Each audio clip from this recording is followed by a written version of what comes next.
I don't know if it's a free market base. I really don't. I'm not just playing cute. But as a general operating principle, it's very bad to build a political movement around taking other people's stuff because you're obsessed with what you don't have instead of the mental energy to create what you want and what you think you deserve. So my postulation, and I'm glad you admitted it, don't say kill the boars. Bad. We should say that. It has created real deaths and real harm. If I was in charge, which of course I'm not, I would spend all my time not saying kill the boar, kill the boar. I would say, my people, get your act together. Let's work harder. Let's prove the boar wrong. Let's start a business. Let's build families. One is driven in resentment and greed and envy and confiscation, and one is rooted in creation and entrepreneurship and optimism. I'd like to see the latter. South Africa is what, 75% black? Is that correct? 80%? Maybe. Yeah, that's right. Right. And so explain to me, like post-apartheid, outside of the land ownership, maybe there's a business element.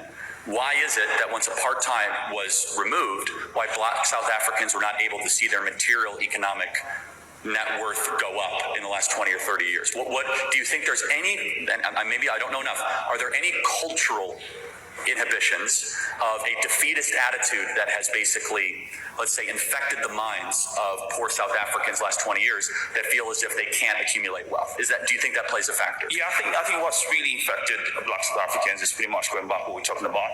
Obviously, from the colonial background that I just gave you, and we see a lot of like neocolonialism, you control the supply chains, and you own 72% of agricultural farmland. How do you expect the minority, the majority of black people to improve their lives and their outcomes? Now he gave a very, very good answers to this guilt blaming. Much control everything. And so this is a sloppy but best example I can give. Is that fair? I'll do it. So just grant me some mercy here. What percentage of American land is owned by Asians? Not sure. Yeah, less than 3%. They are the richest racial group in America. So maybe land ownership isn't the only thing that matters to get wealthy. Land is basically all owned by white people in America, okay? Yet Asians, Indians are by far the richest group. Yeah, but the Chinese own a lot of land in China, so maybe it's not the best example to give. So why is it that this particular group that happens to own the land and the supply chains, and we've admitted it's very hard to run this land, very hard to run this idea of farming in South Africa.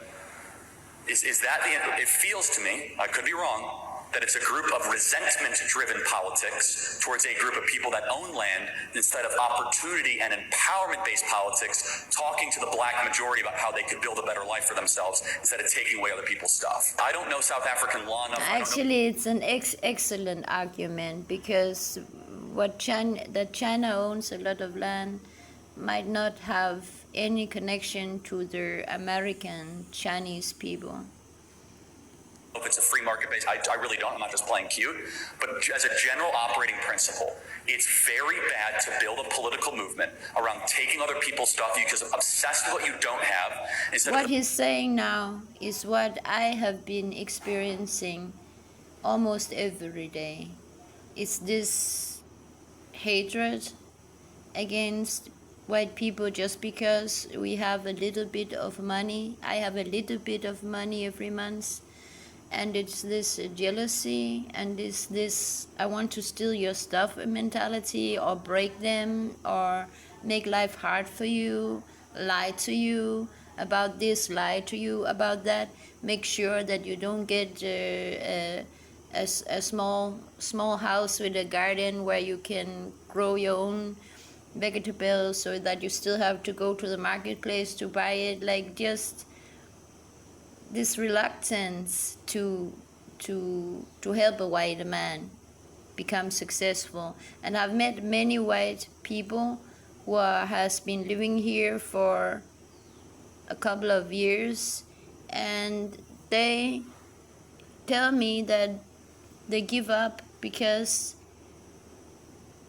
many of them have been here maybe 1 year, maybe half a year, maybe 2 years.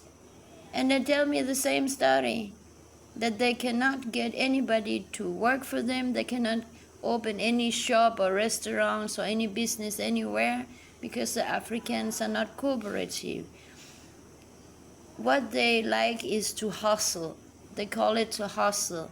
They like to steal, they like to lie, they like quick money. They would rather have quick money than build up a good relationship to white people, and then white people will give them more and more, better and better salary when they realize that they are doing a good job. They don't work in order to do a proper job.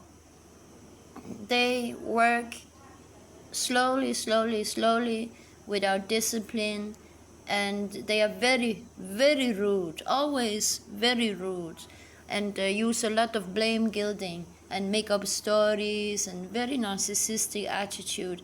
And it doesn't matter who I meet, they have the same attitude, all of them. They expect money for free, and their arguments are bad because their argument is slave history. So they are in this victim mentality, and actually it's not victim mentality, it's just guilt blaming, narcissistic guilt blaming as a war weapon. They want their countries back. So they are the only country in the world where there is a majority, such a big area of the world. Africa is much bigger than these Africans have manipulated our world map to look like Africa is very small. Africa is very big, and there are a lot of black people here, and they would rather steal. They would rather steal than do a proper work. And when it doesn't matter which kind of business, if they have education, if they are a highly educated engineer, or if they are a highly educated businessman, if they can get some quick money from somebody, then they will choose to get quick money and do a bad job and sell something that is of bad quality for the highest possible price. If they do a job, then they break something. So what to do with that kind of mentality is not making Africa a greater and more prosperous country. It's not benefiting the Africans, and it's not certainly also not benefiting white people or any people in this world. The mental energy to create what you want and what you think you deserve. So my postulation, and I'm glad you admitted it, I don't know how to cure narcissism. I still don't know.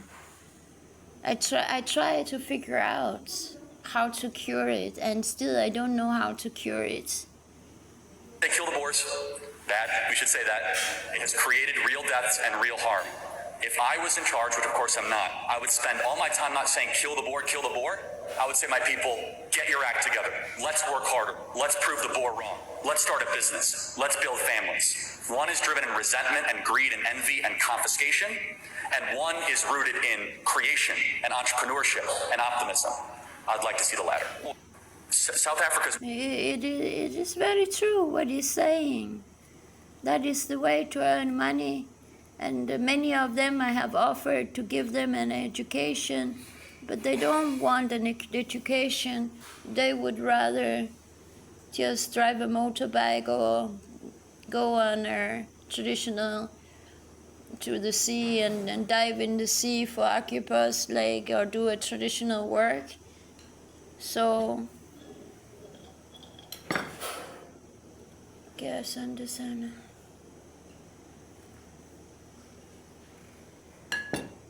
And that's how it is. How to teach people who are Christians and Muslims to live in a more positive way without that feeling of victimhood. Both religions are actually manipulating people into the feeling of victimhood and manipulating people to hate other people. They need to have a Shaitan, and they need to have a guard. And then God is themselves, of course, and then everybody else is Shaitan.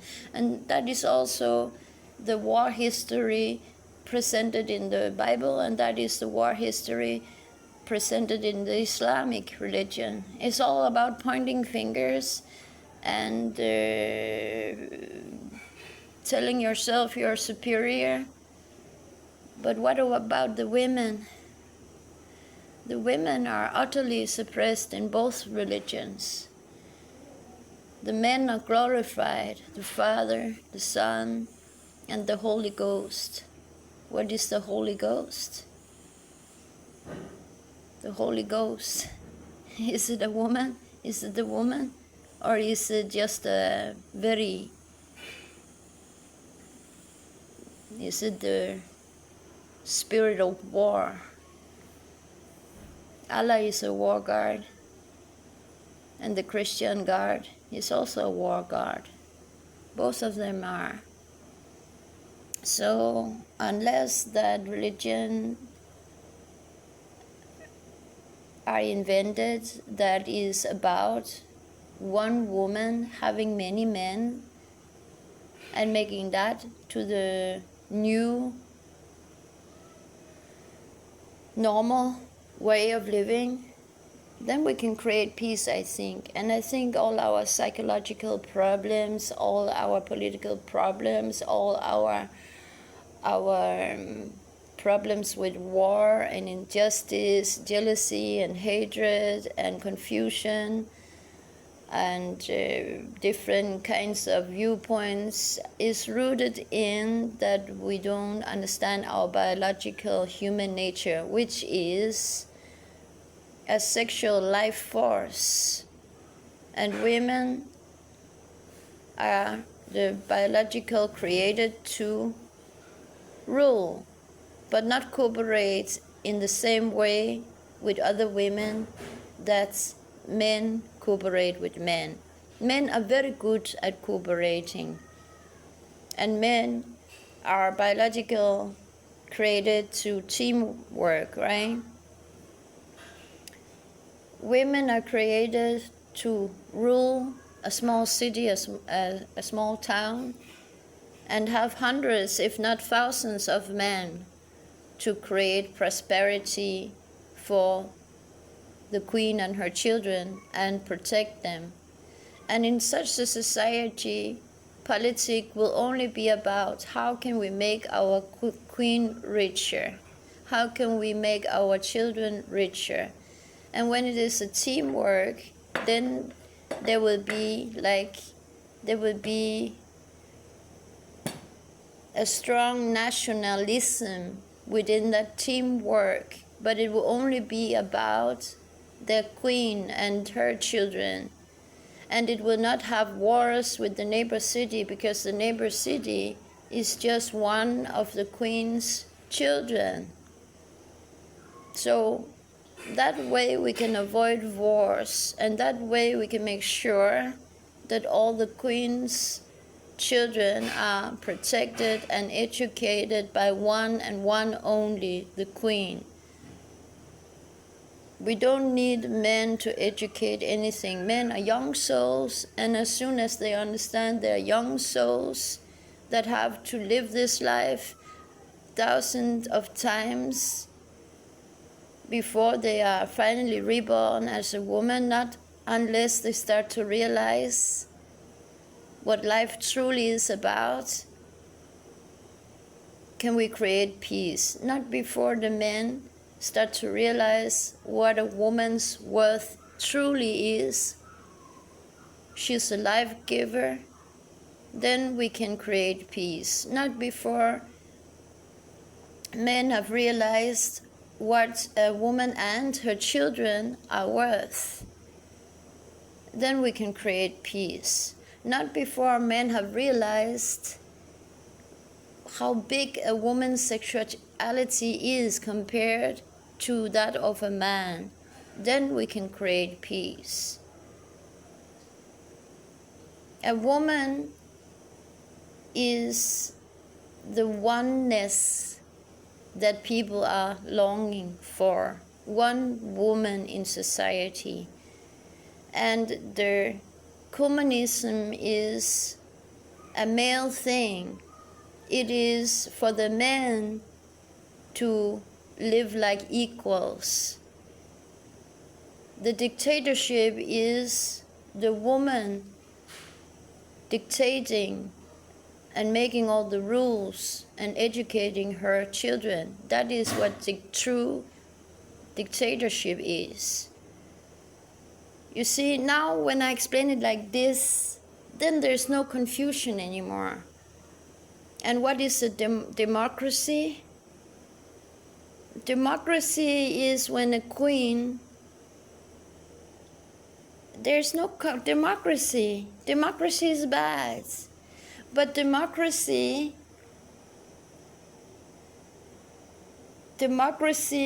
is maybe a male thing.